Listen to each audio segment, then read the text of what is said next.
Papa Dudu. Isang pagbati po sa inyo at sa milyong tagapakinig ng inyong programang Barangay Love Stories. Tawagin niyo na lamang po ako sa pangalang Isabela. 43 years old na ako sa ngayon at teacher sa isang public school sa Legazpi, Albay. Isa rin sa mga masusugid ninyong taga-subaybay. Ang isishare ko po sa inyo ay naranasan ko 25 years ago.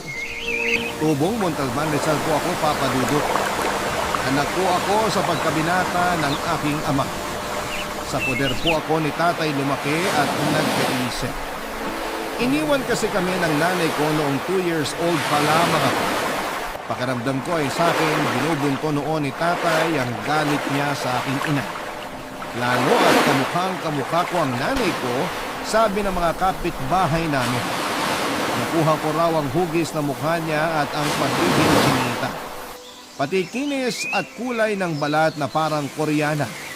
Kaya po siguro gano'n na lamang kalayo ang loob ng tatay ko sa akin. Lumaki po tuloy akong hindi man lang natikman ang pagmamahal ng isang ama. Simulat sa pool ay wala na pong kaamor-amor sa akin ang tatay ko. Niwala po siyang pakialam sa mga nangyayari sa akin o sa mga pinagdadaanan ko. Madalas niya akong barahin kapag ibinabalita ko ang achievements ko sa eskwelahan.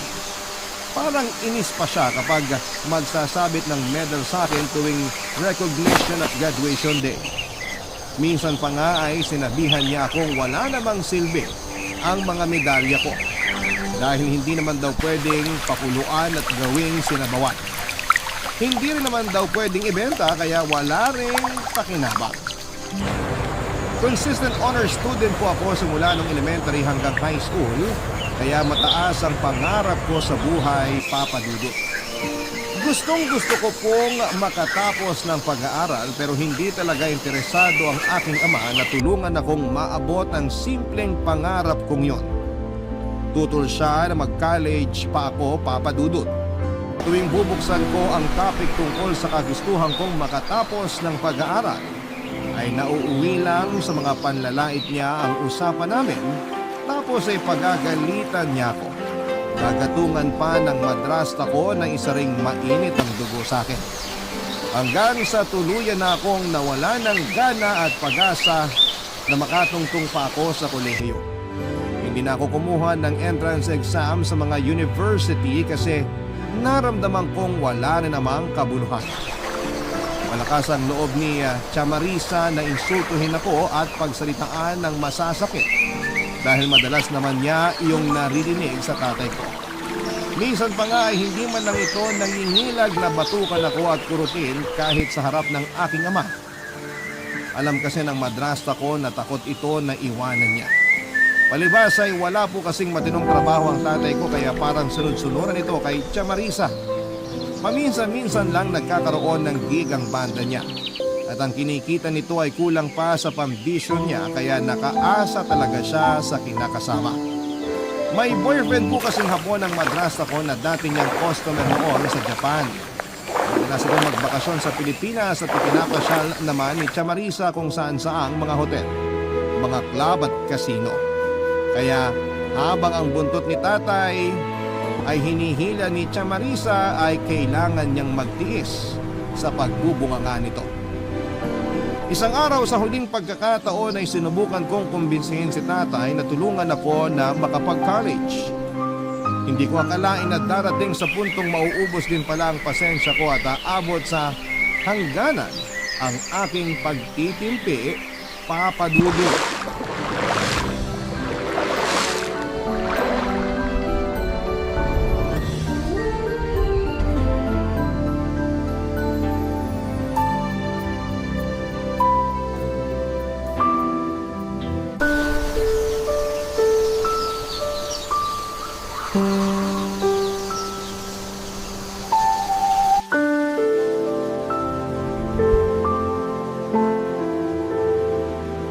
Sige na po. Gusto ko po talagang makapagtapos ng pag-aaral. Saan mo pa kukuhain ng pera yung tatay mo? Eh alam mo namang walang trabaho yan. Tart naman! Huwag mo nang ipagduldulan sa mukha ko na wala akong trabaho. Hayaan mo! Baka matuloy yung gig namin sa sumulong. Baka makakuha kami ng regular na pwesto ron. Ganun naman po pala, Tay eh. Baka pwedeng mag-college na ako. Ano ka ba naman, Isabela? Paano ko suswertein sa trabaho niyan? Eh hindi pa nga, pinangungunahan mo na. Kahit kailan talaga, buwisit ka. Pero kasi, Tay, sayang naman po kung hindi ako makakapag-college. Ang kulit mo rin eh, no? Hindi ko alam kung paano ka nakagraduate na may honor eh. Ang hina ng pick-up mo. Ano man ito gusto sa'yo ng ama mo, eh sa akin kasi kumakasa yan. Kaninong perang aasahan mo sa pag-aaral mo? Sa akin? Ang kapal naman ang mukha mo.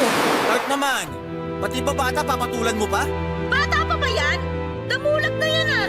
Kung tutuusin nga, pwede na yung magbanat ng buto na magkaroon naman ng silbi. Para hindi ang dalawa pa kayong pabigat sa buhay ko. Pabigat po pala eh. Bakit pa kayo nagsusumiksik dito? Sino ba kasing may sabi sa inyo na pumatol sa tatay ko? Kayo naman tong may gustong pumasok sa buhay namin ah. Pagkatapos ngayon, nanunumbat kayo? Aalis na nga. Aba, saan ka pupunta ha? Hoy! Anong sinasabi mong impacta ka ha? Huwag mo akong pinagtataasan ng boses, ingrato ka ha? Aray, ano mo? Bitaw na mamag ka! Eh, saan naman kayo umaasa? Lalaban ka na, ha? Kaya mo na? Kaya mo na ako, ha? Ano ba kayong dalawa? Hindi ba kayo nahihiya? Gabing-gabi na ang iingay nyo pa. Eh, itong anak mo bastos eh! Akala mo kung sino magsalita? High school pa lang natapos niyan, Rex, ha? Pero kung makasagot, akala mo may pinagmamalaki na. Ano pa kaya kung makapagtrabaho na yan? Eh, di sisipa-sipahin ka na lang yan. Huwag niyo akong itutulad sa inyo, Chang, na makapalang apo. Sampid lang naman kayo rito eh. Pero kung makaas na kayo, parang kayo talagang nagpapakain sa amin. Bakit, hindi ba? Di ba pera ko ang pinagbibili sa lahat ng nilalamon niyo dito?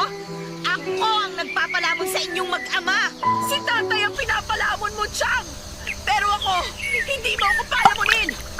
Lahat ng kinakain ko, pinaghihirapan ko. Dahil inaalila mo ako sa sarili naming pamamahay. Nakikitira ka lang. Ikaw dapat ang makisama. Kung ayaw mo sa akin, lumayas ka sa bahay namin. Tumigil ka nga, Isabela. Ano bang kagagahan ang pinagsasabi mo dyan? Hindi ka na nahiya sa tiyan mo. Bakit ako mahihiya, Tay? Ito naman ang sinasabi ko. Hindi ka ba talaga titigil? Bakit, Tay? Takot kayong lumayas yung kinakasama nyo? Hindi nyo ba talaga kaya magpakalalaki kahit minsan? Paano nyo nalulunok ang mga pinagsasabi niyan sa inyo? Kaya siguro kayo iniwan ni nanay eh. Wala kasi kayong kapangarap sa buhay. Kontento na kayo sa ganyan na umaasa sa pinagpunta. Tay, bakit nyo ako sinampal? Kasi, tanga-tanga ka. Marunong lang ako makontento sa kung anong meron ako. Kung ano lang ang kaya ko. Hindi ako kagaya mo at ang nanay mo na masyadong ambisyosa. Ngayon, kung ayaw mo sa buhay na kaya ko ibigay sa'yo, lumayas ka! Hindi kita kailangan! Yan ang napala mong maldita ka! Wala kang kasing utang na loob! Wisit na!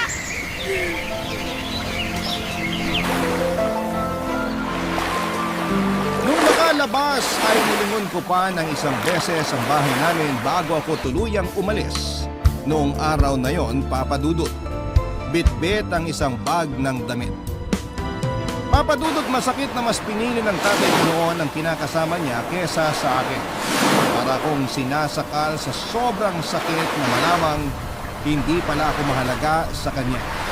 Na baliwala lang pala ang pagmamahal ko at pagsisikap na patunayang mabuti akong anak.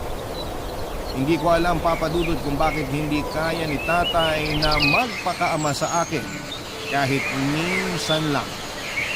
Ginawa ko naman ang lahat para hindi maging pabigat. Sa totoo lang po ay nasanay na nga akong pagtiisan ang mga pinaglumaang gamit at damit ng iba. Mga gamit na bigay ng mga kapitbahay na naaawa sa akin dahil hindi ako mabilhan ni tatay ng mga bagong damit. Pati mga gamit ko sa eskwela ay puro bigay mula uniform, sapatos hanggang sa notebook. Sa murang edad ay natuto akong tumanggap ng labada at maglinis ng kulungan ng baboy kapalit ng pamasahe papunta ng eskwelahan. Nagtitinda rin ako ng pulburon, kakanin, minatamis at kung ano-anong paninda ng kapitbahay naming gumagawa ng merienda para lamang may pambaon. Pagkagaling sa eskwela, hindi ako nagreklamo kung hindi ako natitirhan ng pagkain. Lahat po yun ay tinitiis ko. Papadudot saka ko lang nailabas ang kinikimkim kong sama ng loob nang makasakay na ako ng jeep. Hindi ko na napigilan ang pagpatak ng mga luha ko hanggang napaiyak na ako ng malakas. Hindi ko na pinansin kung pinagtitinginan ako ng ibang mga pasahero. Tinalo na rin po kasi ako ng takot ng mga oras na yon. Hindi ko alam kung saan ako pupunta noon at kung saan ako matutulog. Wala akong kakilala o kahit kaibigan na pwede kong pansamantalang tuluyan. Hindi rin naman ako malapit sa mga kamag-anak namin. Sa sobrang gulo ng isipan ko ay hindi ko na malaya na nakarating na pala ako ng Cubao. Sa paglalakad ko sa lugar ay nakakita ako ng karatula na wanted GRO. Napadalawang isip ako noong una kasi parang alanganing trabaho yun. Pero parang yun na ang sagot sa problema ko. Kasi libre na raw ang pagkain tapos ay pwede pang stay in. Dahil ayokong matulog sa kalsada at wala naman talaga akong alam na mapupuntahan ay lakas loob akong nag-apply. Hindi ko na lang sinabi ang tunay kong edad dahil baka hindi ako matanggap. 17 pa lang kasi ako noon. 9 na buwan pa bago mag-18. Malaking bunas naman ako at matangkad. Medyo malusog din ang aking dibdib kaya hindi naman halatang menor de edad ako, papadudot. Nung una ay para akong hihikain sa amoy ng mga usok ng sigarilyo sa loob ng club. Pero nakapag-adjust naman ako kaagad sa sari-saring amoy doon. 2 linggo na ako sa trabaho ng makilala ko si Ronnie Papadudut. 37 years old at isang pulis. Guwapo po siya, matangkad at lalaking-lalaki ang datingan. Mukha rin po siyang mabait at maginoong kausap.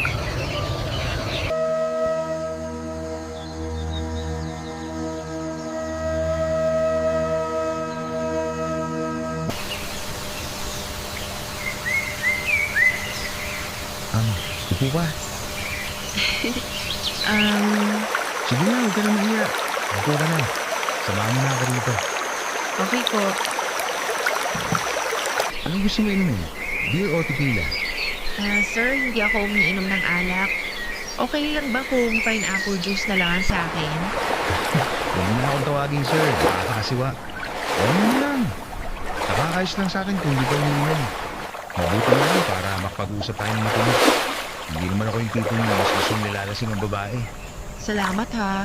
Yung iba kasing customer nagagalit pag hindi umiinom ng alak yung ka-table nila. Hindi naman ako ganun. May ibang balak lang siguro mga ganong lalaki. Bakit? Naka-experience ka na ba ng ganong customer dito? Hindi pa naman. Pero sabi ng mga ibang babae dito, sa dati nilang pinapasukan na club, ganun daw eh, kaya lumipat sila dito. Depende naman yan sa patakaran ng management. Yung mga club talaga na pinapayagan ng ganun mga customer. Saka nasa babae na rin yun kung papayag siya. Pero ako kasi, kaya lang ako pupunta sa ganitong lugar para magpalitas ng oras. Para magalaw ng konti at may makausap. Kaya pinupili ko rin yung mga pinupuntahan ko. Gusto ko yung club na tulad nito, tahimik lang. May class sa mga pumapasok kaya komportable at ibas gulo. Madalas ka ba sa mga club? Para kasing ang dami mong alam eh. Hindi naman ako madalas nagagawin sa mga ganito. Minsan lang pag nababagot ako. Nakakasawa rin kasi puro mga barakot na uniforme nakikita ko sa trabaho araw-araw. Bakit? Ano bang trabaho mo? Militar ka ba? Hindi, pulis ako. Actually, nakadistino ako sa Legazpi. May inaasikaso lang akong ballistic report sa krami. Babalik din ako sa Bicol bukas ng gabi. Kailangan ko kasing tumistigo sa isang kaso. Hindi ba parang nakakatakot ang mistigo? Hindi naman. Wala naman akong kinalaman sa takbo ng kaso. Sasabihin ko lang naman sa korte kung anong nakalagay sa resulta ng ballistic report. Ganun ba? Ayos din pala yung pagiging pulis. Ba naman pag-usapan natin? Umay na ako tuwing pinag-uusapan trabaho ko. Ikaw naman ang pag-usapan natin. Sigurado ako, sa ganda mong yan, may boyfriend ka na. Ba't ba usang-uso yung linyang yan? Wala pa akong boyfriend. Sakit lang kasi sa ulo yan. Bakit may sakit sa ulo? Basta. Nga pala, ba't sa ganitong trabaho ka napadpad? Buti na lang, deserting club itong napasukan mo. Para ka namang NBI, dami mong tanong.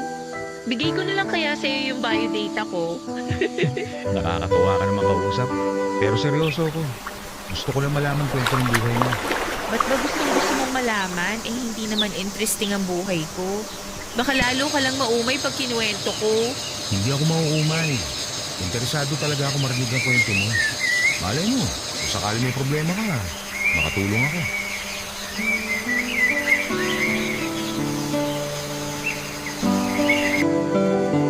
Hindi ko po alam, Papa Dudut, kung bakit parang biglang gumaan ang loob ko noon kay Ronnie. Siguro dahil kailangan ko rin kasi ng makakausap at masasabihan ng mga sama ng loob ko. Pakiramdam ko sa sarili ko noon ay nakatagpo ako sa wakas ng kakampi at balikat na maiiyakan.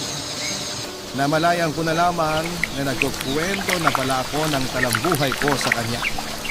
Muntik pa nga akong maiyak noon habang naglalabas ng mga hinanakit tungkol sa tatay ko. Nasabi ko sa kanya lahat ng hirap na pinagdadaanan ko mula pagkabata. Pati dahilan kung bakit ako napasok sa club. Kahit nga ang pangarap kong makatapos ng pag-aaral ay nabanggit ko pa. Siguro ay naawa sa akin noon si Ronnie Papadudo.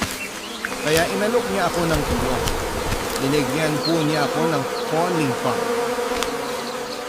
Sinabi niyang tawagan ko siya kung gusto ko raw mag-aral talaga.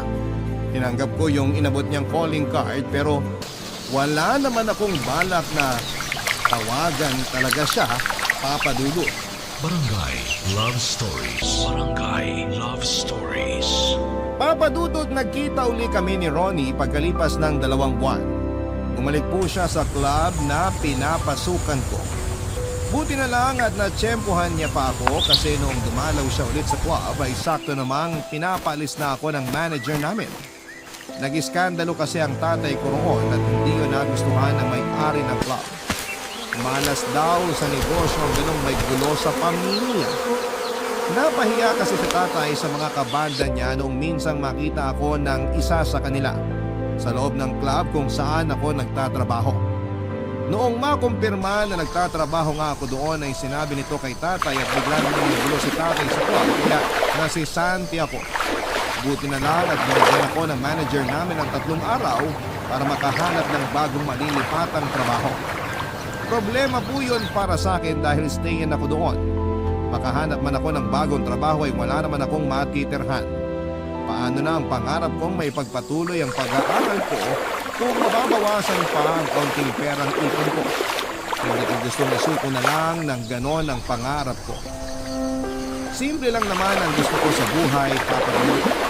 Ang makatapos ng pag-aaral at magkaroon ng magandang trabaho. Gusto ko rin patunayan kay tatay na hindi masama ang maghangad ng pagbabago. Kaya nang muling ungkatin ni Ronnie ang tungkol sa tulong na sinasabi niya, ay pumayag kagad ako. Kahit na kinakabahan ay sumama ako sa kanya pabalik ng Bicol kinabukasan. Habang nasa biyahe kami noon ay panayang dasal kong sana'y tama ang naging desisyon kong mag-iwala kay Ronnie. Sa totoo lang ay grabe po ang nervyos ko noon. Pero may parte ng pagkatao ko na binibigyang katwiran ang desisyon ko. Pagdating namin ng Bicol ay tumuloy kami sa apartment ng kaibigan ni Ronnie na tinawagan niya bago kami bumiyahe. Maganda at malaki naman ang apartment at kumpleto na sa mga gamit. Kasi sa pagkakaayos ng buong lugar ay halatang may nakatira doon. May napansin din akong nakaparadang motor sa gilid ng maliit na garahe sa labas, Papa Dudut.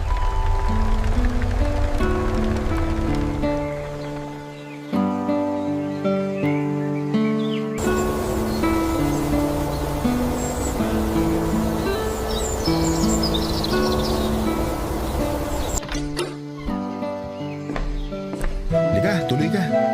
Apartment to ng kaibigan ko. Pinatiran sa akin ng libre. Pero bihira lang ako umuwi rito. Madalas doon ako sa police station natutulog. Baba ko rito mga gamit mo. Salamat. Tara, tabi tayo sa sofa. Sige.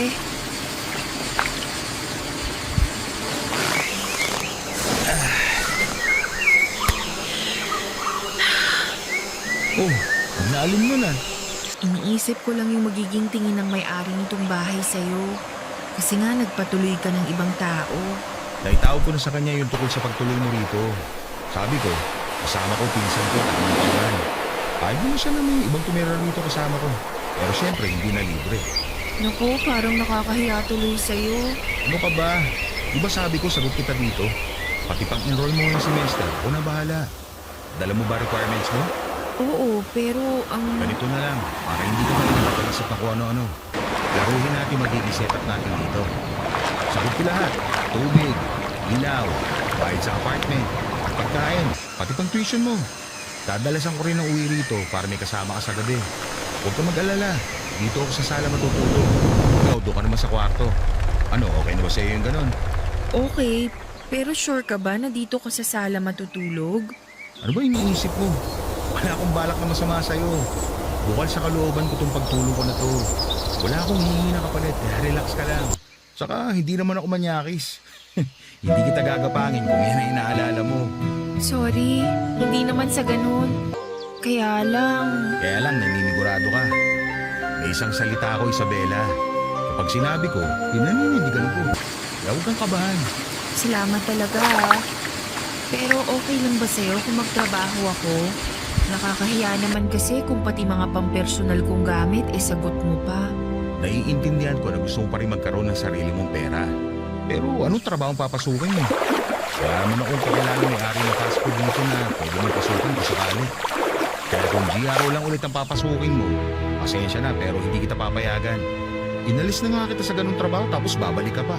Marunong naman akong kumanta saka mag-gitara. Natuto ako kay tatay nung bata pa ako. Baka pwede ako mag-perform. Ayos yan ah. Hayaan mo, ako mahalala sa'yo. May papasok ko sa restaurant ng kaibigan ko. Huwag ka mag-alala, disente doon. Mayayaman at ikotse yung mga customer. Saka hindi ka gano'ng mapupuyat. Alas 7 hanggang alas 12 lang ang senior doon. 3 sets lang sa isang gabi. At 200 per set ang tally fee. Ano sa palagay mo? Kaya mo ron? Oo naman. Salamat uli ha. Ako wala yun. Mabuti pa magpahinga ka na para makabawi ka ng tulog. Nagugutom ka ba? Hindi pa.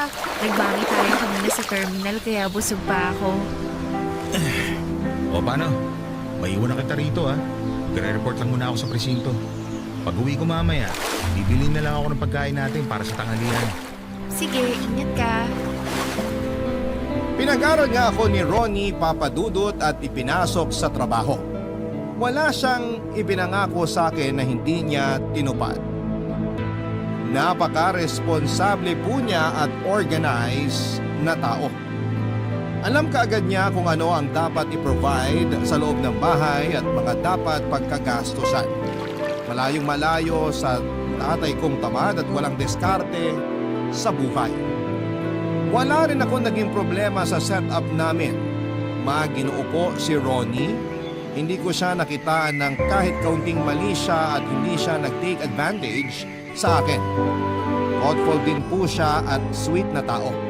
Kahit halos hindi kami nagkikita dahil nga pareho kaming wala sa bahay sa umaga pero sinisiguro po niyang may pagkain ako lagi.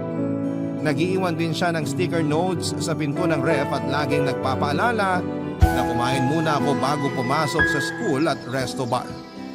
6 na buwang halos ganon ang sitwasyon namin. Tulog na siya tuwing dumarating ako galing sa trabaho at tulog naman ako kapag umaalis siya para pumasok.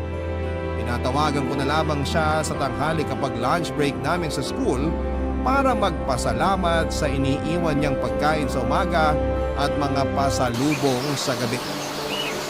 Pero isang araw ay namalayan ko na lang na parang nade-develop na ako kay Ronnie Papadudot. Pinilit ko pong labanan ang nararamdaman ko dahil natatakot ako. Pero habang tumatagal ay parang tumitindi ang nararamdaman ko para sa kanya. Kaya unti-unti ko na siyang iniwasan. Ayaw ko po kasing mas lumalim pa ang feelings ko sa kanya, Papadudot. Gusto ko na nga sanang lumipat na lamang noon sa kung saang boarding house para makaiwas. Pero hindi ko naman alam kung ano ang idadahilan ko kay Ronnie. Baka isipin niyang pagkatapos akong tulungan ay basta ko na lamang siyang lalayasan. Isang madaling araw pag uwi ko galing sa trabaho ay wala pa si Ronnie sa apartment. Sa pagod at paghihintay ko sa kanya ay nakatulog ako sa sofa, Papa Dudut.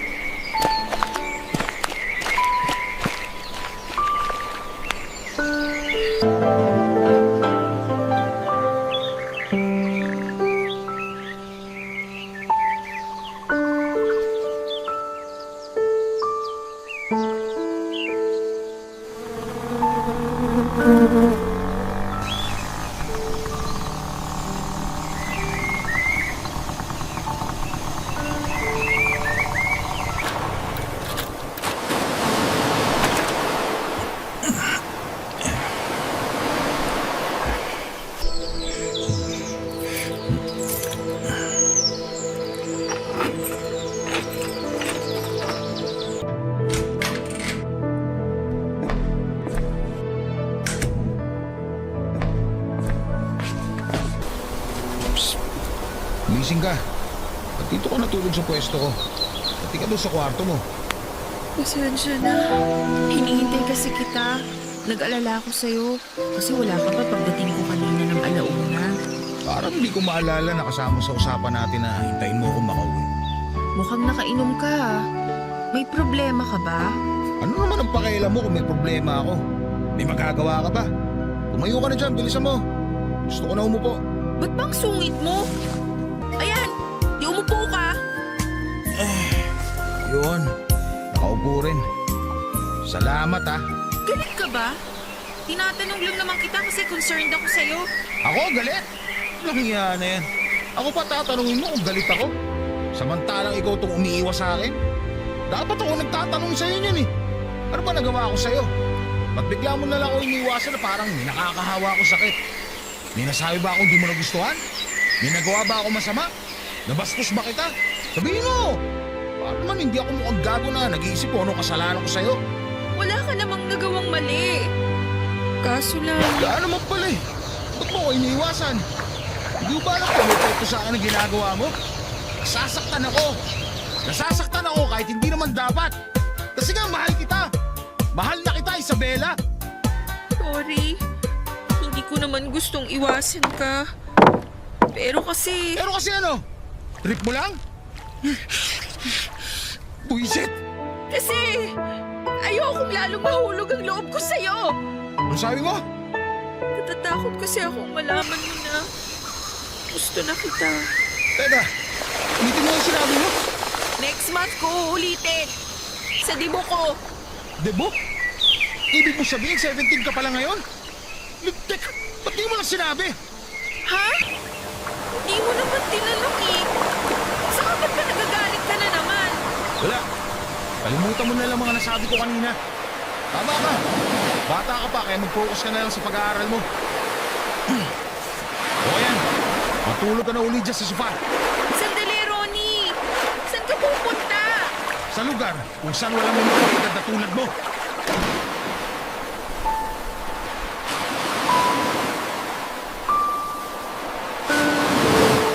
Papadudot yung paghihintay ko kay Ronnie ay nauwi sa pagtatalo.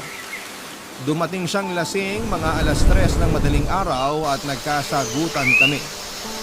Ang buong akala ko ay okay na kami matapos naming masabi ang mga nararamdaman namin para sa isa't isa.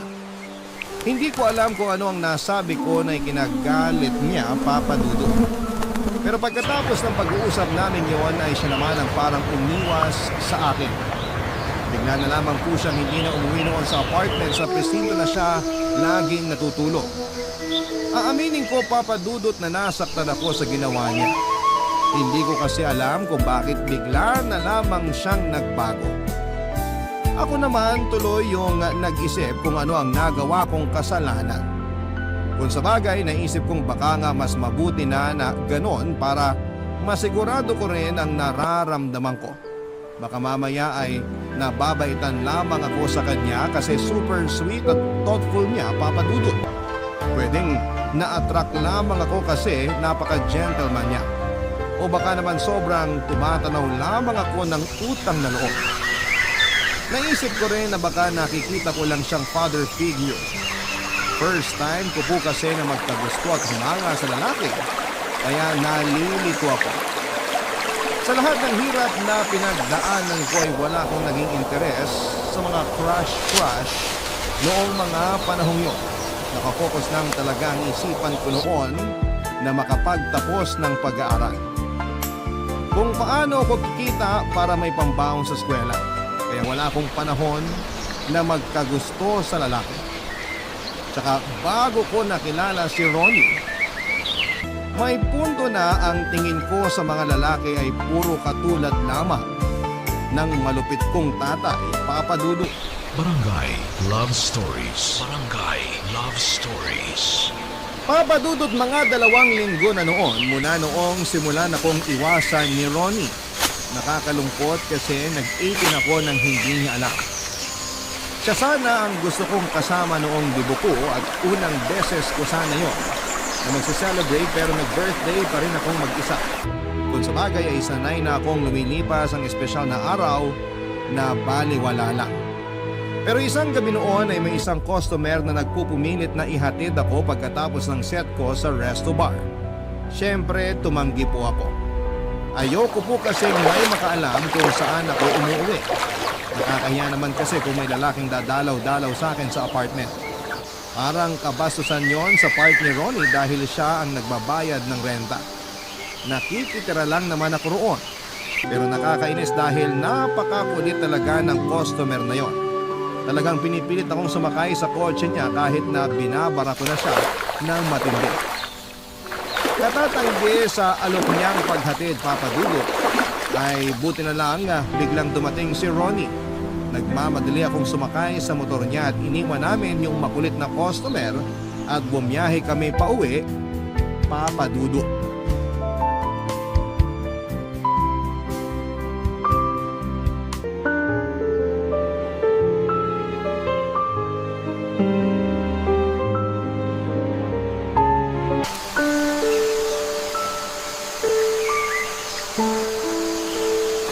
Ba't ka ayoko nitong kumag na yun? Anong sabi sa'yo nun? Gusto niya akong ihatid pa uwi. Gusto kang ihatid? Baka gusto niyang ihatid siya ng bala ko sa huli ng tungan niya. O baka naman kasi pinakitaan mo ng motibo, kaya naglalaway sa'yo ng parang aso. Anong motibong sinasabi mo?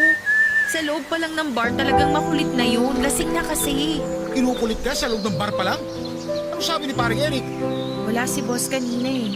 Ah, kaya pala nakabuelo ka kasi walang bantay sa'yo. Akala mo siguro hindi ko malalaman, oh. Hindi mo alam. Kahit hindi ako nagpupunta sa trabaho mo, nakasubaybay pa rin ako sa'yo. Kaya alam ko kung may tukbol na puporma sa'yo. Ba't ba ganyan ka makapagsalita? Kasalanan na ba ngayon kung may kumausap sa akin? Mapipigilan ko bang mga customer na kausapin ako? Tsaka ano naman sa'yo kung ligawan ako? Wala namang batas na nagbabawal ligawan ng mga single ah. Ah, kaya ba nagpapaligaw ka sa trabaho? Akala ko ba gusto mo makatapos ng pag-aaral? Kung ba may nanliligaw sa akin, hindi na ako makakapagtapos? Saka kasama ba sa usapan natin na bawal magpaligaw sa trabaho? Parang wala naman akong maalala. Ah, ganon. Di nagpapaligaw ka nga. Langya talaga. Ano ba, Ronnie? Huwag mong sipain yung upuan. Atat ka na pala magkaroon ng lalaki. Kating-kating ka na pala. Ba't ka pa lumalayo? Andito naman ako. Ba't di na lang ako subukan mo? Sisiguraduhin ko sulit na sulit ka sa akin. Bastos ka! Anong akala mo sa akin? Uhaw sa lalaki? Kung makapagsalita ka, parang hindi mo ako kilala. Bakit? Nagpakilala ka ba? Hindi mo nga sinabi sa akin kung ilang taon ka na talaga eh. Dahil lang ba sa pesting edad na yan, kaya binabastos mo na ako? Bakit di mo na lang kasi ako diretsahin na nabibigatan ka ng kasama ako? Na napipilitan ka lang na panindigan ng mga pangako mo? Maiintindihan ko naman kung gusto mo na akong paalisin eh. Wala ka naman talagang obligasyon sa akin dahil hindi naman tayo magkaano-ano. Sorry. Nabigla lang ako sa mga sinabi ko. Hindi naman ganun ang ibig ko sabihin. Ano ba kasi pinagpuputok ng putsi mo? Inaano ba kita? Wala naman akong ginagawang masama sa'yo ah. Sige, sasabihin ko na sa'yo kung bakit ako nagkakaganito. Hindi ko alam paano sasabihin, nagsiselos ako. Nagagalit din ako. Ayoko may ibang lalaking umaligid sa'yo. Ayoko popormahan ka na kung sino-sino. Lalong ayoko may nambabastos sa'yo. Dahil pag nagkataon, makakapatay talaga ako.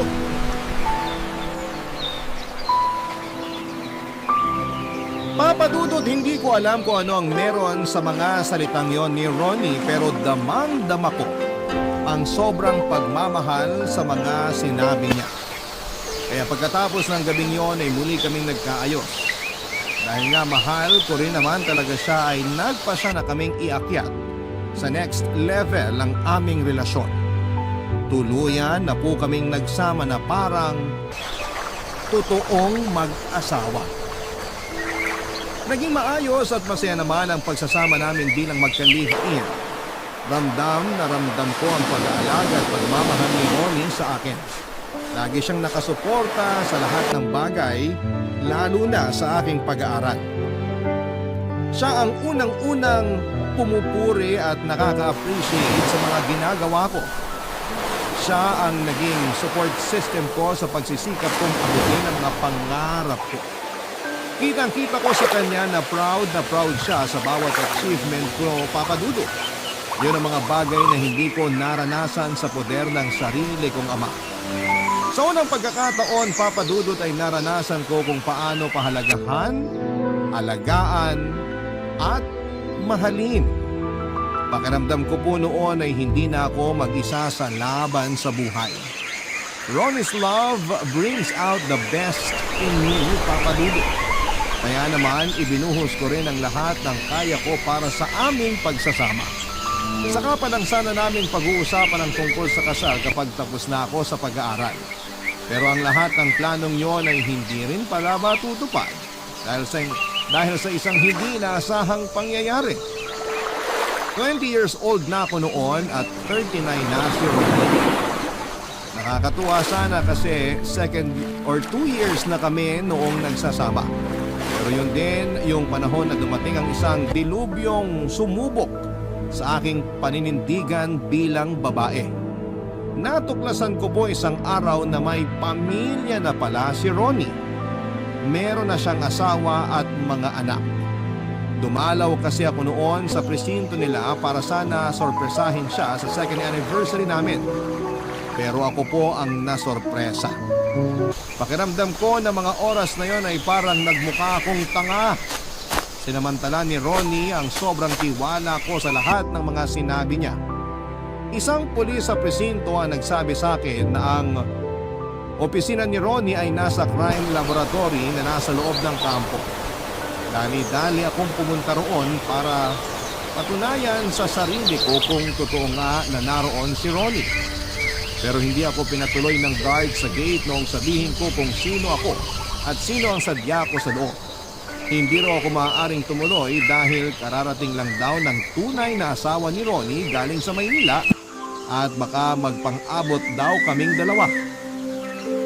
Hindi naman po ako sinigawan ng guard ng mga oras na yon. Pero parang bigla akong nabingi.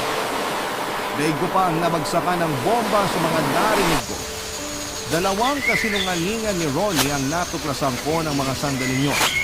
Kaya pala bibihira na niyang banggitin ang tungkol sa trabaho niya pati ang tungkol sa kasal namin ay parang iniiwasan niya kapag nag-uungkat ako. Sa sobrang tiwala ko at pagmamahal ay hindi ko na napansin ang mga kakaibang kilos niya noon na parang laging may tinatago. Bago pa ako mapaiyak ay umalis na ako ng kampo na yon at umuwi na. Habang pauwi sa apartment namin ay isa-isang nag-flashback sa isipan ko ang gabing nakilala ko si Ronnie. Hindi pala siya naiiba tulad ng inaakala ko.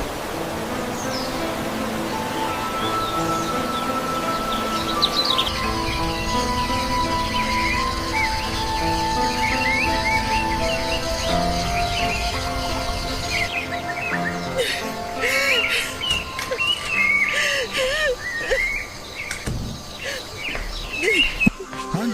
Ano yan? Bakit ka umiinom? May problema ka ba? Hindi ka naman umiinom ah. Huwag mo ako matawag-tawag na Han! Demonyo ka! Manloloko! Ano ba problema mo? Akin na nga yan. Bitawan mo yung baso, Ronnie! Akin na sa kami. Huwag mong hawakan tong baso ko! Walang iya ka? Wala ka ba talagang balak umamin? Paninindigan mo talaga yung drama mo?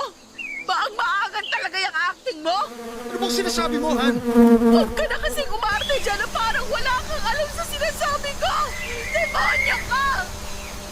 Alam ko na lahat, Ronnie! Alam ko nang may pamilya ka na! Sorry. Hindi ko naman ginustong saktan ka. Hindi ko akalain na aabot tayo sa ganito. Sa ganito? Na ano? Na malalaman ko rin pala na niloloko mo ako? Alam mo, ang sakit lang. Kasi nagtiwala agad ako sa kabaitang pinakita mo. Akala ko totoo lahat yun. Akala ko wala ka talagang ibang intensyon sa akin kaya mo ako tinulungan. Yun pala, kinukuha mo lang ang loob ko. Tulad ka rin pala ng iba, mapagsamantala! Wala naman talaga akong ibang intensyon noon. Gusto lang naman talaga kitang tulungan. Hindi ko naman akalain na mauhulog ang loob ko sa'yo. Hindi ko naman pinlano ito. Pinano mo! Kasi kung hindi, sana sinabi mo kaagad! Para nagkaroon man lang sana ako ng chance makapag-isip bago nakipagrelasyon sa'yo. Kung gusto ko bang maging kabet o hindi. Sana sinabi mo para nagkaroon ako ng joy. Pero hindi eh. Umpisa pa lang, sinadya mo nang magsinungaling. Isabela, sasabihin ko naman talaga eh. Naunahan lang ako ng takot. Mahal na mahal kasi kita. Hindi ko na kayang mawala ka. Pwede ba yun? Paano yung asawa mo? Hindi mo siya mahal? Palagay mo maniniwala ako sa'yo?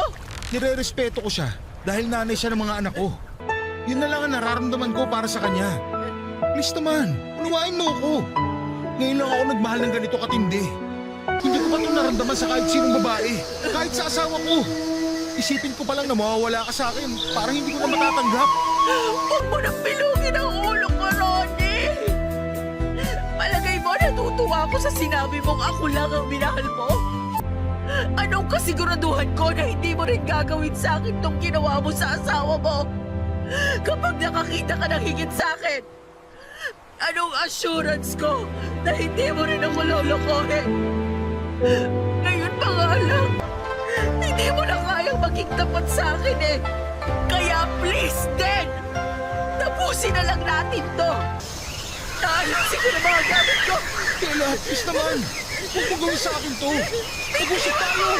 Teka lang, sandali. Itiwan mo ako! Ano ba bang gusto mo pag-usapan natin? Malinaw na sa akin lahat. Hindi mo na kailangan ipaliwanag ang sarili mo. Kaya kung totoo ang mahal mo ko, hayaan mo na akong umalis. Huwag mo akong ilubog ng gusto sa kasalanan. Dahil kahit kailan, hindi ko pinangarap maging kabet. Wala nang nagawa si Ronnie nung umalis ako, Papa Dudut. Pakiramdam ko na mga oras na yon ay hindi ako makahinga sa sama ng loob. Parang gustong sumabog ng dibdib ko sa sobrang sakit. Mas grabe sa sakit na nararamdaman ko noong lumayas ako sa amin. Umiiyak akong daig pang namatayan habang sakay ng tricycle papunta sa boarding house ng kaklase ko. Pagkatapos ng hiwalayan namin ni Ronnie, ay saka ko lang naisip na masyado pala akong naging desperadang makaranas ng pagmamahal. Deep inside pala ay isa rin yon sa mga pinapangarap ko. Yun din kasi ang kulang sa buhay ko.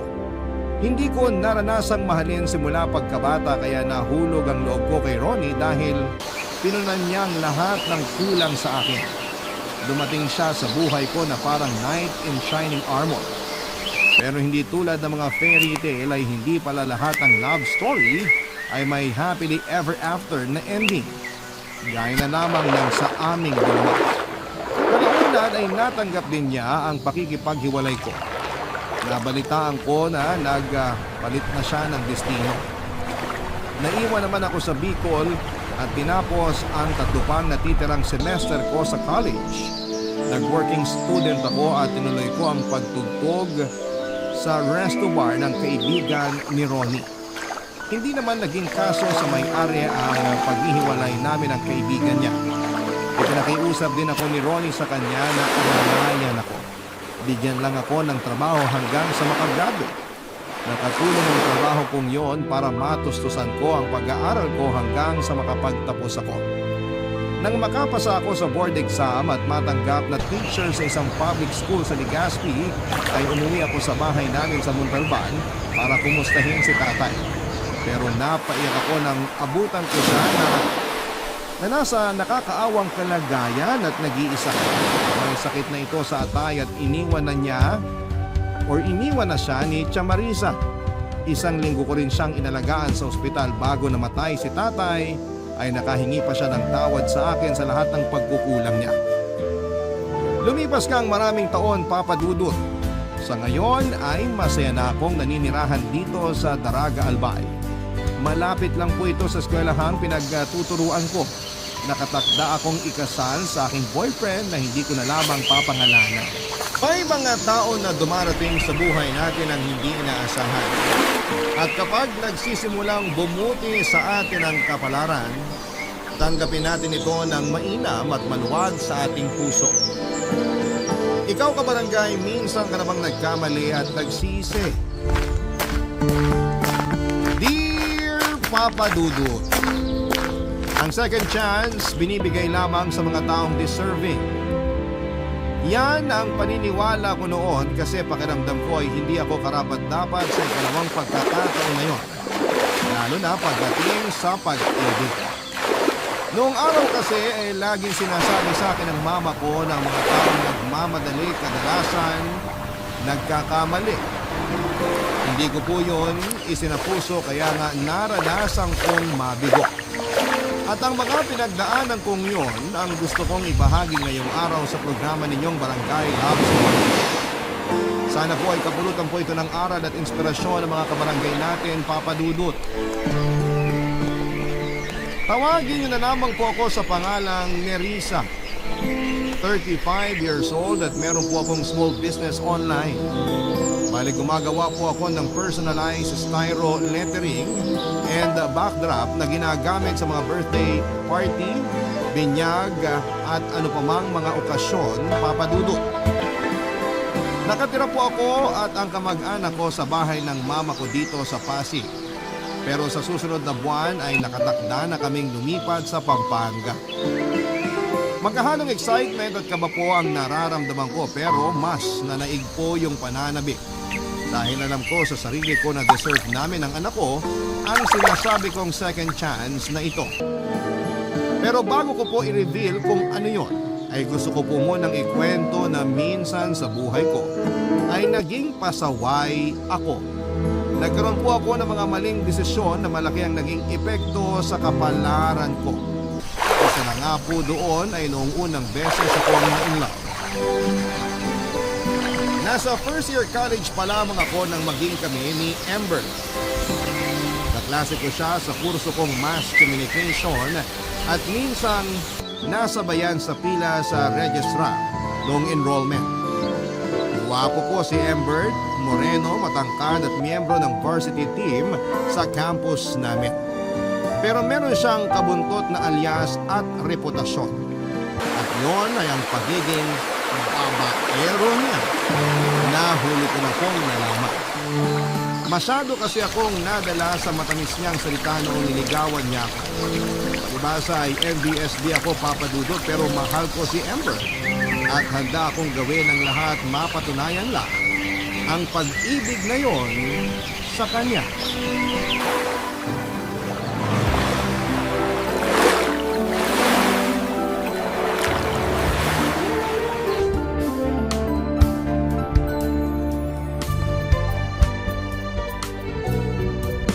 O ayan, upo ka muna dyan sa kama, babe. Amber, ano bang ginagawa natin dito sa kwarto mo? Akala ko ba doon lang tayo sa sala mo? Diba umalis si na mama mo? Pinagbabanti ka na lang ng bahay? Kaya nga umuwi na tayo rito at hindi na tumambay pa sa school. Saka ikaw na may sabi. Wala si na mama, kaya nga sinama kita rito. Ano ba kasing gagawin natin dito sa kwarto mo? Ano bang gusto mong gawin natin, babe? Ha? Wala! Wala akong gusto. Oh, meron. kinis talaga ng balat mo, babe. Mamahalin sigurong lotion ang ginagamit mo. Babe, ano bang ginagawa mo? Bakit mo ko hinahawakan sa braso? Ayaw mo ba? Babe, wala namang tao.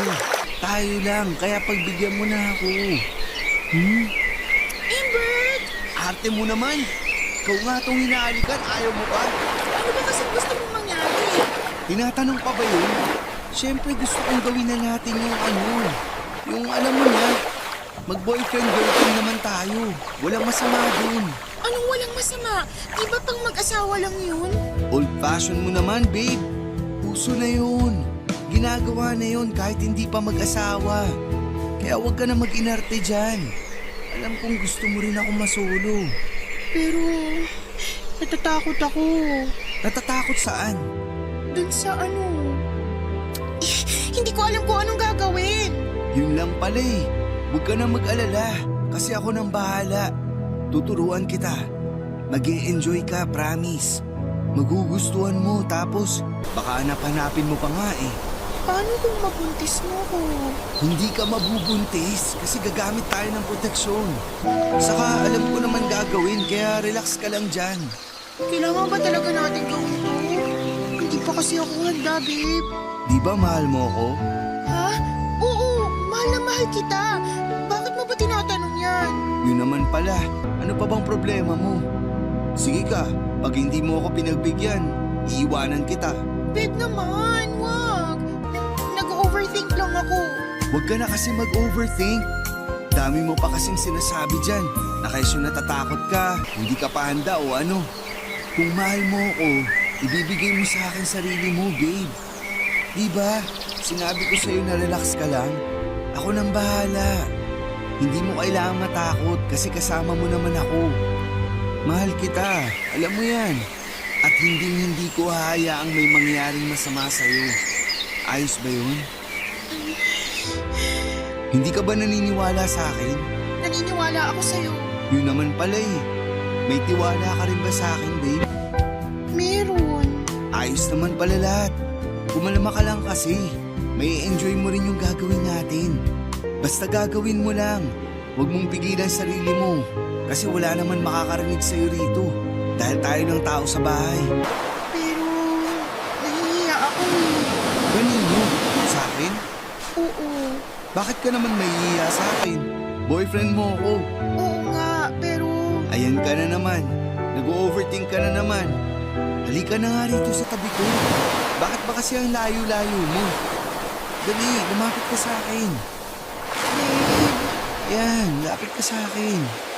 Dali na. Huwag ka na mag-alala. Enjoy mo na lang.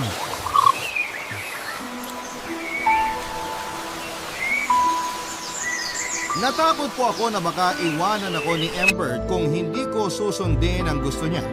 Kaya kahit kabado ako at walang kaalam-alam sa kama, ay hinayaan ko po siyang gawin ang gusto niya.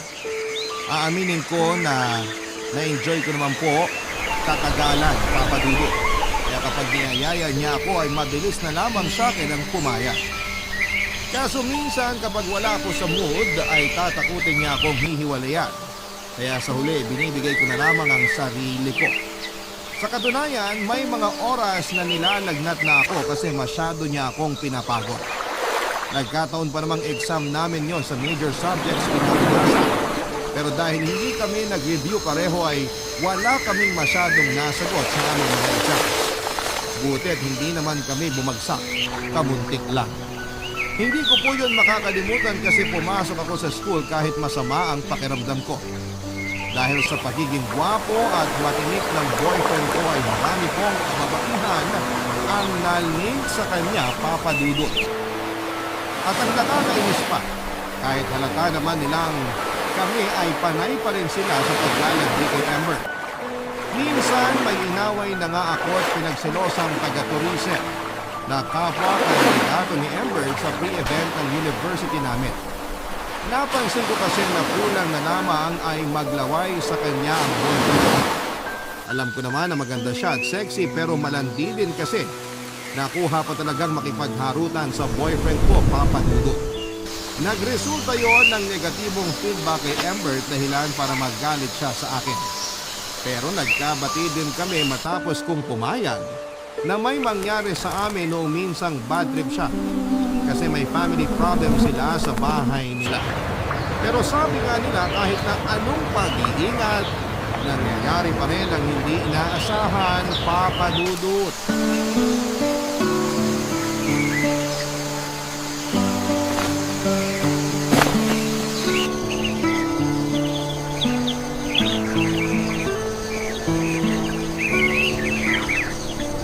Aalis na ako. Amber, sandali! Huwag ka nga munang umalis, kinakausap pa kita. Ano ba kasing sasabihin mo? 10 minuto na ako sa harapan mo, hindi ka naman umiimik. May gala pa kami ng tropa ko. Girlfriend mo ko, mas uunahin mo pang sumama sa mga tropa mong yun? Oo, kasi naaalibadbaran ako sa pagiging clingy mo. Wow, ako pa palang clingy ha. Eh sa ating dalawa, ikaw kung mahilig. O bakit? Nagrereklamo ka? Eh gustong gusto mo nga. Lakas nga ng sigaw. Tumahimik ka nga. Mamaya may makarinig sa'yo. Ano pag isipin dyan? Bakit ko sa iisipin nila? Oh, ano ba kasing sasabihin mo? Sabihin mo na kasi, kung hindi lalayasan na talaga kita. Ano kasi, babe? Oh, bakit ganyan mukha mo? Ano ba kasi yun? Buntis ako. Ha?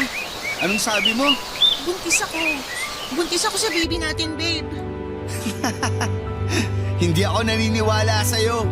Hindi naman April ngayon, kaya wag mo ako maprank-prank dyan. Hindi nakakatuwa.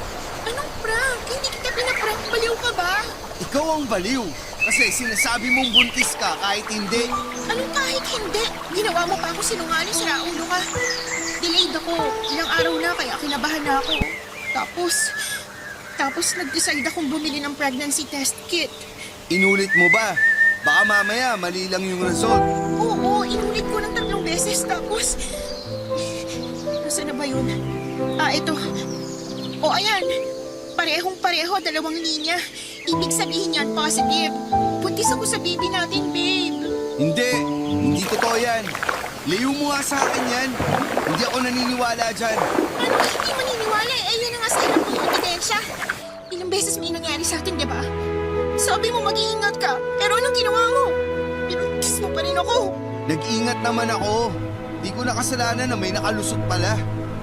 Ay, lintik naman talaga oh. Oh, anong iniiyak-iyak mo dyan? Babe, natatakot ako. Hindi pa ako handa magka-baby. Kahit anak natin to. Akala mo ikaw lang yung natatakot? Ako rin naman. Saka ayoko pang maging tatay. Lagot ako sa airpods ko. Baka palayasin ako nun sa bahay namin. Kung makapagsalita ka, parang hindi mo dugot naman ang batang dinadala ko. Oh, bakit? Kasasabi mo lang din na hindi ka pa handang magka-baby. Tapos ako walang karapatang magsabi ng nararamdaman ko. Oo, pero ganyan ka ba talaga? Alam mo, ewan ko sa'yo. Basta, ayoko sa batang yan. Tapos, Ha? Hindi naman pwedeng ayawan mo agad yung baby natin. Sige, sabihin mo anong gagawin ko rito. Sa lagay, ako na lang bahala. Eh, 2 tayong gumawa nito. ewan ko, hindi ko alam. Alamin mo, huwag ka mag-iwan sa ere. Manahimik ka nga muna. Nag-iisip ako. Huwag kang umiyak. Mamaya ano pag isipin ng mga tao dyan? Natatakot kasi ako eh. For sure, lagot ako sa mama ko. Tapos, kung ano-ano pag sasabihin sa akin ng tiyahin ko pag nalaman nilang buntis ako ay nag-aaral pa tayo. Eh di palaglag mo yung baby. Ano sinabi mo? Ayoko nga, masama yun. Mas masama kung bubuhayin mo yung anak natin, eh hindi pa nga tayo handa. Baka hindi rin natin siya mabigyan ng maganda at maayos na kinabukasan. Pero, hindi ka ba kinikilabutan sa mga sinasabi mo? May buhay ng baby natin. Dugo pa lang yan, wala pa yung isip. O kung meron man, hindi naman niya maiintindihan yung nangyayari. Kaya kung ako sa'yo, alisin mo na yan sa katawan mo ngayon din. Ay, huwag kang matakot kasi kasama mo naman ako. Basta, gawin mo lang yung sinasabi ko. Kasi mahal mo ako, di ba, babe? Oo, mahal na mahal kita, babe.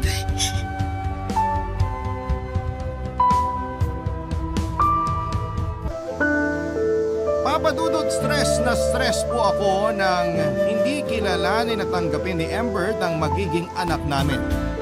Bukod doon ay takot din ako sa mama ko na OFW ng mga panahong yun.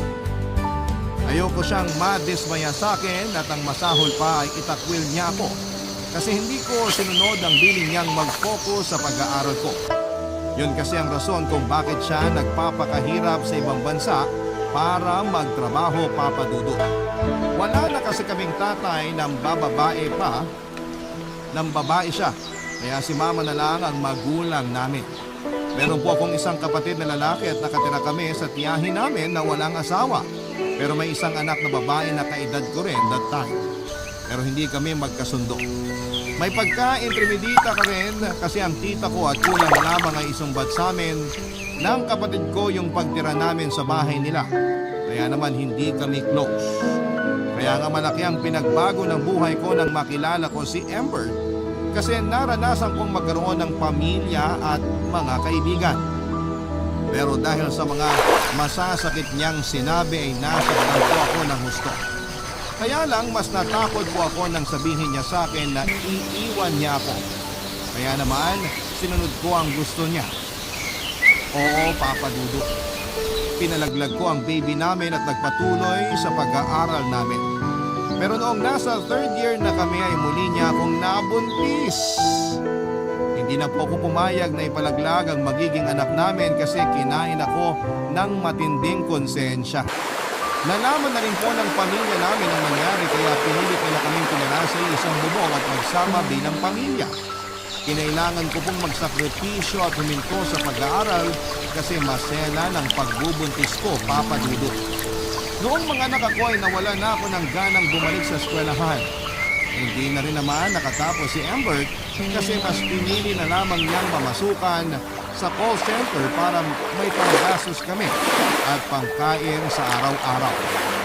Pero ang hirap, Papa Dudut. Kasi naranasan kong magka-postpartum habang nag-aalaga ng baby namin. Tapos si Amber ay nandun sa mga trabaho niya at madalas na nakikipag-inuman at waluwanan. Barangay Love Stories. Barangay Love Stories. Nag-live-in po kami ni Amber at nagrenta ng apartment, Papa Dudut.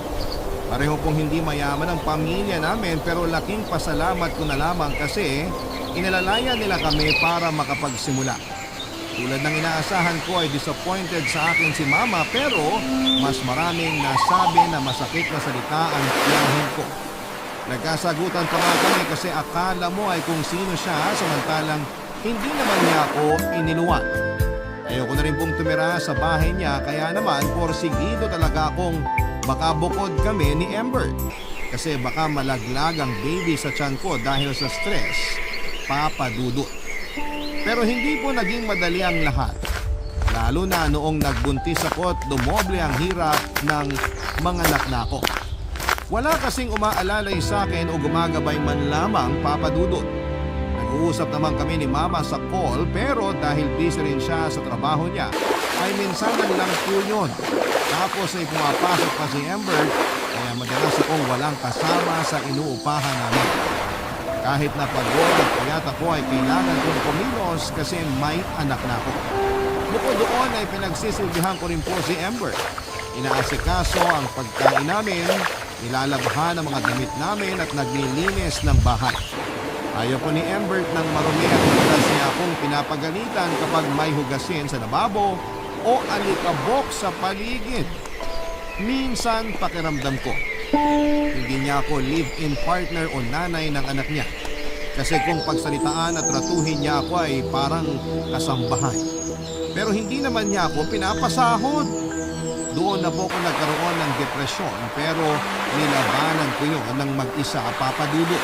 Hindi kasi nakikinig si Amber pag nagsasabi ako tapos madalas pa siyang busy sa trabaho niya. Inuuna niya rin samahan ng mga kaibigan niya pag nagyaya niya ng gimmick o inuman kasi raw ay kailangan yun para tumagal siya sa trabaho niya. Nagdaan ang mga taon na nagpasan ko ng mag-isa ang depresyon at masasabi kong umusad naman ako. Kung sumpunin ay paminsan-minsan na lamang pero madalas ang dahilan noon ay si Amber. Na-stress kasi ako kakaisip na merong mga babaeng nauugnay sa kanya sa pinagtatrabahuhan niyang call center. At parang proud pa siya na pinipilahan kuno siya ng mga kababaihan kasi gwapo raw siya kahit pamilyado na.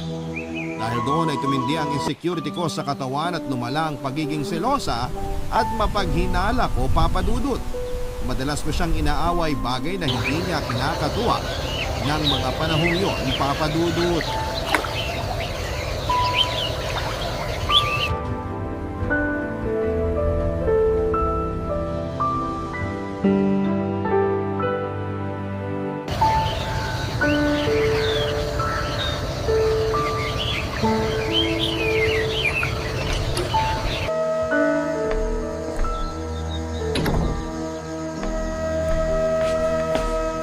Nandito na ako! Buti naman naisipan mo pang umuwing damukol ka. Teka, lasing ka ba? Hindi ah! Sino may sabi sa'yo? Hindi ako lasing! Magabi pa yun! Hangover na lang ngayon! Uminom ka na naman? Konti lang naman, babe. Mga ganito oh. Kita mo yan? Konti lang. Hindi ako naniniwala sa'yo, sinungaling ka. Anong sabi mo? Saka bakit ka pa sumisigaw? Tutulilig ako sa'yong babae ka. Matutulinig ka talaga para pumasok dyan sa mabote mo na ilang beses na tayo nag-usap na huwag ka nang iinom. Lagi ka na lang naglalasing ah. Lagi ka na lang gumagastos sa anak, Embert. Pera ko naman yun ah. Hindi mo naman pera yun, kaya bakit ganyan ka kung makapagsalita? Saka oo nga, nag-uusap na tayo. Pero anong magagawa ko? Niyaya ako ng mga katrabaho ko eh. Alam ka namang hindi ko sila. Yun naman talaga dapat ang ginawa mo, pero gusto mo rin kasi. Mas inuna mo na naman sila kaysa sa amin ng anak mong demonyo ka. Hindi ako demonyo ni Risa ah. Hindi ka nga rito. Ang gagawin mo sa akin, Embert. Itiwan mo ako ah. Isasaluhin mo ako kung kamusta ako o ipaghain ng makakain. Yan talagang ugaling kanal mo ang bungan mo sa akin. Sino matutuwa kung lagi ka na ng ganyan? Tsaka kapal na mukha mo tawagin ako may ugaling ka na, eh kumusta naman yung sa'yo?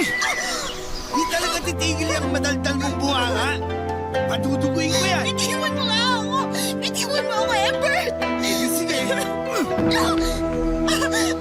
Pwede bang tumahimik ka na? Baka akalain ng mga kapitbahay, kinakatay kita. Titigil lang ako pag tumigil ka na sa ginagawa mo! Wala akong ginagawang masama. Huwag mo nga akong gawing tanga! Alam ko may nilalandi kang babae na katrabaho mo, kaya hindi ka makahindi sa nagayaya sa'yo! Tatalunan na naman ba natin yan? Oo, kasi hindi ka marunong umintindi! Ikaw ang hindi makaintindi. Masyado kang mapaghinala kahit wala naman. Tatamaan ka ulit sa akin. Sige, Bakit? Nagsasabi lang naman ako ng totoo! walang gusto ko sa sinasabi mo kasi lahat ng lumalabas sa bibig mo nakakainis. Ba't bitiwan mo ako? Huwag mo ako sabulunan! Gagawin kong gusto ko. Kasi ikaw nga sinasabi mo mga gusto mong sabihin. Kung kinakailangan kong bunutin yung mga buhok sa anit mo, manahimik ka lang, aba gagawin ko yun. Aray ko! Marisa, ano ba? Kinagat mo pa ako. Aso ka ba? Hayop na, Embert! Napakasama mo!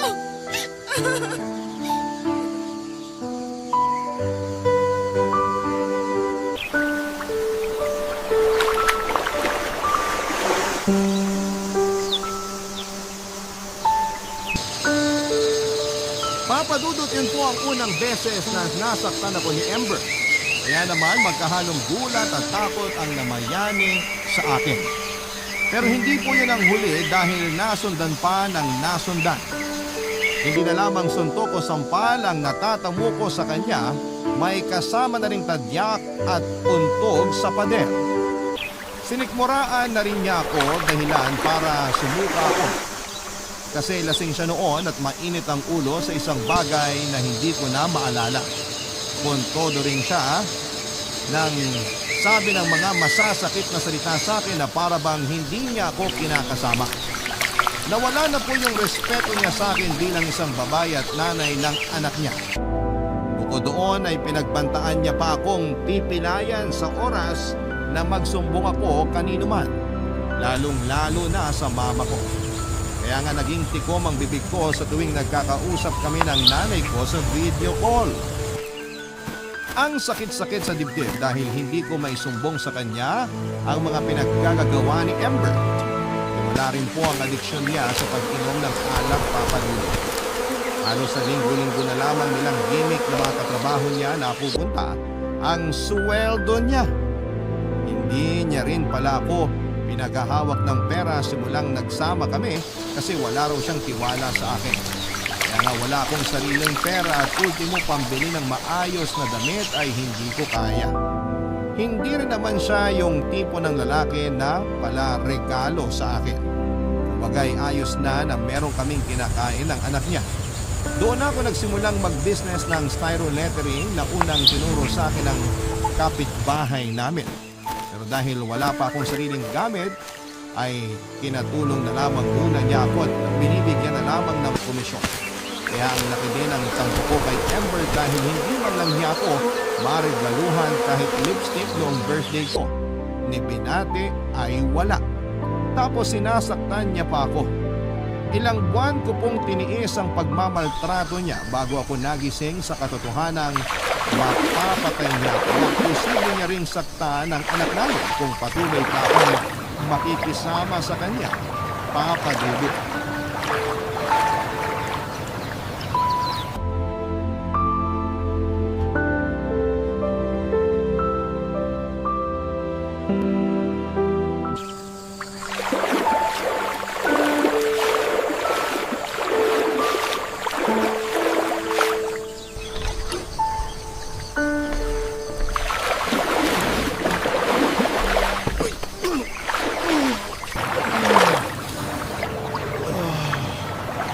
Nerissa! Nerissa! Nasaan ka bang babae ka? Ember, alas 11 na ng umaga, umuwi ka pa. Sorry na, babe. Hindi ko talaga naindihan mga katrabaho ko. Gustong-gusto talaga nila akong kasama sa inuman namin eh. Kasi ako raw yung crown ng grupo. Kung wala ako, hindi ko lang magpapatawa. Hindi na happy. Happy mo mukha mo. Tignan mo nga yung itsura mo, mukha kang pulubing pinabayaan ng mga katrabaho mo. Tsaka ano yung nasa kwelyo ng damit mo? Lipstick? Lipstick nga! Sinasabi ko na nga ba? Ako, wala lang yan, babe. Huwag mong pansinin yan. Anong huwag pansinin? Sino ba ba yan? Yun ulit? Yung lagi inaasar sa'yo? Sabihin mo! Tulungan mo kaya muna akong bumangon bago mo ako tanungin dyan. Bumangon ka mag-isa mo, bahala ka sa buhay mo! Grabe ka naman. Parang ibang tao naman ako. Nakaupo rin. Hoy, babe! Pagayin mo ako almusal. Pagtimpla mo ako kape. Nahihilo ako. Sakit ng ulo ko. Teka, Nerissa? Nerissa, ano bang ginagawa mo dyan sa kwartong babae ka? Lumabas ka nga dyan! Hindi ko na kaya yung pagwawalang hiya mo sa akin, Ember. Tapos hindi ka lang sira ulo, nalalakit ka pa. Sabog-sawa na ako, pakisamahan kang payaw ka. Nerissa, bakit dala mo mga gamit mo? Ano yan? Hindi ba halata? Aalis na kami ng anak mo. Dadaanan ko lang siya sa school niya. Tapos hindi na kami uuwi rito kasi buwisit ka. Nerissa naman! Hindi naman natin ito pwedeng pag-usapan. Ano ba bang klaseng usap ang gusto mo, Ember? Kasi kung usap lang naman, ilang beses na natin ginawa. Sabi mo pa nga sa akin, nagsasawa ka na. Tapos ngayon, tatanungin mo ko kung hindi na natin pwede pag-usapan. Paano ko sabihin ko hindi na? May magagawa ka ba? Sa bagay, wala ka nga palang pakialam sa nararamdaman ko, kaya wala kang magagawa. Ikaw nga yung rason kung bakit kulang na lang papalit mo dahil sa mga pinaggagawa mo, hayop ka.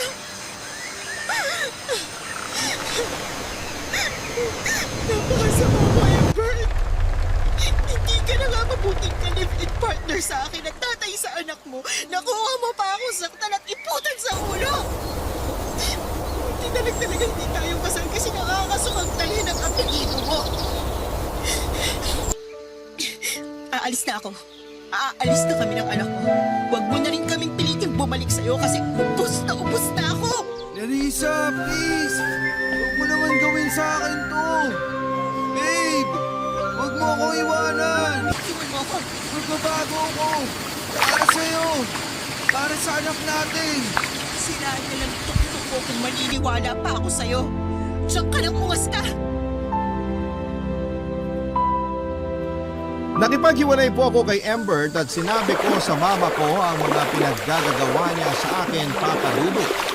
Gulat na gulat ang nanay ko at hindi makapaniwala sa pinagdadaanan ko kaya nagdesisyon siyang umuwi ng Pilipinas para maalalayan ako. Sakto kasi tapos na rin naman ang kontrata niya at wala na rin siyang planong bumalik pa sa abroad. May sapat na rin siyang naipon para makapagsimula kami. Unang ginawa ni Mama ay nagrenta kami ng sariling apartment sa Pasig para sama-sama na kami doon ng kapatid ko. Tapos ay hinarap niya at kinasuhan si Embert dahil sa pananakit sa akin. Pero hindi ko na po pinagpatuloy kasi ayoko nang magkaroon pa ng ugnayan sa tatay ng anak ko. Para akong nagkatroma. Bumalik yung depression ko pero buti na lamang at kasama ko na si Mama. Ang laki ng pagsisisi ko kasi binaliwala ko ang payo niya noon sa akin na kilalanin ko muna ang lalaking pakikisamahan ko na huwag muna akong magmamadali na pasukin ang pag-ibig. Kung sana'y nakinig lamang ako sa mga magulang ko ay hindi ako magsisisi ng husto. Kaya nga kahit mahirap maging single parent ay lumaban po ako, Papa Dudut. Pinilit kong maging okay kahit paunti-unti at sinimulan ko yon sa paggising sa umaga na nagpapasalamat kasi nagkaroon ako ng panibagong tsansa na ayusin ang buhay ko alang-alang sa aking anak. Siya po ang naging inspirasyon ko, Papa Dudut. Ang dahilan kung bakit ako nagpapatuloy sa kabila ng mga luha at bighati na naranasan ko ng panahong yon, Papa Dudut. Barangay Love Stories. Barangay Love Stories. Tinulungan po ako ni Mama na makabili ng mga gamit para makapagsimula ako sa styro lettering business ko online, Papa Dudut. Pero ako lang po ang nag-handle noon dahil may sariling negosyo ang mama ko. Bale, nagtitinda po siya ng mga damit sa Tiangge sa Taytay kaya ako at ang anak ko lamang ang nasa inuupahan namin pag nasa eskwelahan ang kapatid kong lalaki. Masasabi ko na payapa na pero hindi madali ang pagiging single parent dahil lumalaki na ang anak ko kasabay noon ang pangangailangan niya. Buti na lamang at supportive si Mama sa akin at hindi ako sinusumbatan. Sakaling sumasala ako sa pag-aambag sa bahay kasi hindi pa rin naman gaano kalakas ang small business ko, Papa Dudut. Tapos ay sakto lamang yung sustento ni Embert sa anak namin. Minsan ay kulang pa kesyo meron na raw siyang bagong pamilya na sinusuportahan. Aaminin ko na ikinasama ng loob ko na nakahanap kaagad siya ng bagong babae para anakan. Pero kung tatanungin niyo ako ay ayaw ko na rin namang magkabalikan pa kami. Kung hindi nga lang niya responsibilidad ang pagsusustento sa anak namin, ay ayaw ko na siyang kausapin kahit na kailan, Papa Dudut. Hiyang-hiya po ako sa mama ko kasi sa edad kong yon ay cargo niya pa rin ako, pati na ang anak ko. May isang beses na nag-grocery kami ng anak ko tapos may gusto siyang gummy bear. Kaso sakto na lamang ang pagbayad kong pera. Kaya umiyak po siya dahilan para pagtinginan kami ng mga tao sa grocery store. Kulang na lang ay matunaw ako sa labis na kahihiyan dahil sa pagmamaktol ng anak ko pero wala naman akong nagawa kasi hindi na sapat ang pera namin. Doon na po may isang mabuting estrangherong lalaki na kasunod namin sa pila ang nagsabi sa kahera na siya na raw ang bibili ng gummy bear para sa anak ko. Siyempre tinanggihan ko po yun, Papa Dudut, dahil hindi ako sanay na nanghihingi. Pero mabalik ko ang naturang lalaki at kita ko yon sa ekspresyon ng kanyang mukha. Kaya naman sa huli hinayaan ko na po siyang bayaran ng gummy bear na gusto ng anak ko. Nagpasalamat po ako sa kanya bago kami umalis pero hindi po yon ang unat huling pagkikita namin dahil minsan ulit namin siyang nakasabay sa naturang grocery store. At dahil mahaba ang pila at may kabagalan ng usad nito ay nagkaroon kami ng tsansa na makapagkwentuhan. Doon ko po nalaman ang pangalan niya. Si Pablo na bagong salta sa barangay namin. matapos malipat ng destino sa trabaho mula sa Pampanga, Papa Dudut.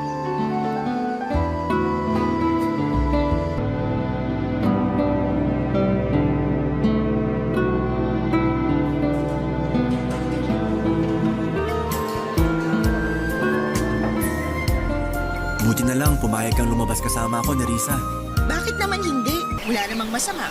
Wala namang magagalit kasi pareho tayong single. Tama, walang masama at walang magagalit. Pero masaya lang talaga ako kasi busy ka pero napagbigyan mo yung pagyaya ko sa'yo. Oo nga eh. Ilang beses mo na nga ba ako niyaya? Sa sobrang dami, hindi ko na mabilang. Naaawa ka na lang ba sa akin kaya pumayag ka ng sumama? Magagalit ka ba kung sasabihin kong oo? Hindi, magpapasalamat pa ako. Alam mo, palabiro ka rin, no? Sakto lang. Ayoko lang masyadong seryosohin ang buhay. Seryoso na nga ako pagdating sa karir ko tapos pati ba naman sa ibang bagay. Ay, parang tinamaan naman ako. Masyado kasi akong seryoso ngayon sa buhay ko, Pablo. Alam mo na, may anak akong binubuhay. Kung okay lang itanong, nasaan ang tatay ng anak mo? Ayun, sumakabilang bahay na. Ng babae? Hiwalay na naman kami nung nagkaroon siya ng bagong kinakasama. Ako yung nakipaghiwalay. Ako yung umalis sa puder niya kasi hindi ko na siya kayang pakisamahan. Nanakit siya, Pablo eh. Tapos, ang bababae rin, kahit kami pa. Kaya nga, hindi na ako nagulat nung nakahanap siya agad ng iba pagkatapos namin siyang layasan ng anak niya. Hindi pala madali ang pinagdaanan mo. Naiintindihan ko na kung bakit seryoso ka sa buhay. Eh naman, kasi may anak na ako eh. Yung sustento naman sa kanya ng tatay niya, sakto lang. Minsan nga, kulang pa. Eh, lumalaki na ang anak namin, kaya sabi ko sa sarili ko, gagapang ko pag-aaral niya. Ayoko siya matulad sa akin na hindi nakapagtapos ng pag-aaral dahil ng maagang nabuntis. At mas pinili ko makisama sa tatay niya. Meron ka na bang pinagsisihan sa buhay mo? Meron din naman. Lahat naman siguro tayo meron. Ako kasi malaki yung regret ko dahil hindi ako nakinig nun sa mama ko. Binaliwala ko yung payo niya na mag-aral muna ako bago pumasok sa pag-aasawa. Mas inuna ko kasi yung puso ko, kaya nabulag ako. Nagmahal ka lang naman. Hindi mali yun. Hindi nga, pero yung mga desisyon sa pagmamahal na yun yung mali. Baka kapag nalaman mo, husgahan mo ko tapos sabihin mo na masamang babae ako. Sino ako para gawin yun? Hindi rin naman ako perpekto. Sa bagay. Pero yung akin kasi, gabi-gabi kong pinagsisisihan. Kung pwede ko lang ibalik yung nakaraan, sana hindi ko na ginawa. Iniisip ko nga, baka karma tong nangyari na sinumpa yung pagsasama namin ng tatay ng anak ko kasi nagawa namin yung bagay na yun. Nagsisisi na ako. Kung ano man yung bagay na yon, mahalaga pinagsisihan mo na. At pilit na tinutuwid yung buhay mo sa ngayon. Ay, hindi ko alam ang tamang sasabihin pero kung kailangan mo ng kaibigan na handang makinig, nandito lang ako, Nerissa. Salamat, Pablo. Dami ko ng utang sa'yo. Una na dun yung pagbabayad mo sa gummy bear ng anak ko. Yun ba? Wala yun. Kung alam mo lang na grabe yung hiya ko. Huwag mo nang isipin yun. Maliit na bagay lang yun. Hindi maliit na bagay yun ha. Babayaran ko na. Huwag na, magkano lang naman yun. Pablo naman, pera mo pa rin yun. Oo nga, pero isipin mo na lang na pamusta ko na lang yun sa anak mo. Kulit mo rin pala.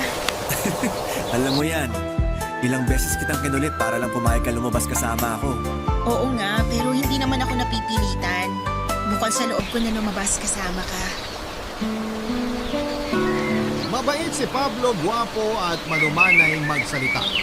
Gustong gusto siya ng anak ko at kitang-kita ko na mapagmahal siya sa mga bata. Nagtatrabaho bilang executive assistant si Pablo sa isang private company sa Pasig. Pero dati raw ay nasa Pampanga siya naka-assign. Ilang linggo pa lang siya sa lugar namin kaya aminado siya na wala pa siyang kakilala o kaibigan. Kaya nga masaya siya kasi pumayag ako noong lumabas kasama siya nang huling beses kaming magkausap sa pila sa kahera doon sa grocery store kung saan din kami unang nagkita. Sa isip ko ay wala namang masama since pareho kaming single at masasabi ko doon na doon ko na nga po mas nakilala si Pablo Papa Dudut. Naging masaya din ako sa kwentuhan namin ng araw na yon. Pero ang daan ng loob kong kasama siya. Hinagid pa nga niya ako sa inuupahan namin kaya pinatuloy ko siya sa bahay para makita ang anak ko. Pinakilala ko rin siya kay mama at sa kapatid ko bilang kaibigan. Pag-alis ni Pablo ay tinanong ako ni mama kung magkaibigan lang ba talaga kami. Natawa ako at sinabing oo kasi yun naman talaga ang relasyon namin dalawa. Papadudot na sundan pa nga po ng ilang pang paglabas at unang date namin ni Pablo sa loob ng 3 buwan naming pagkakakilala. Kung hindi kami lumalabas kasi busy ako sa business ko at pag-aalaga sa anak ko ay siya ang pumupunta sa inuupahan namin para makipag-bonding sa anak ko. Tinutulungan din niya ako sa business ko kahit na nga wala talaga siyang ideya doon, Papadudot. Nakikita ko naman na masaya siya habang natututo kaya naman masayang masaya ko. Pero hindi ko po alam kung ano ang intensyon sa akin ni Pablo. Ayoko pong mag-assume na baka may something yung mga bagay na ginagawa niya. Hindi ko rin po alam kung handa na akong makinig kung sakaling sabihin niya, Papadudot.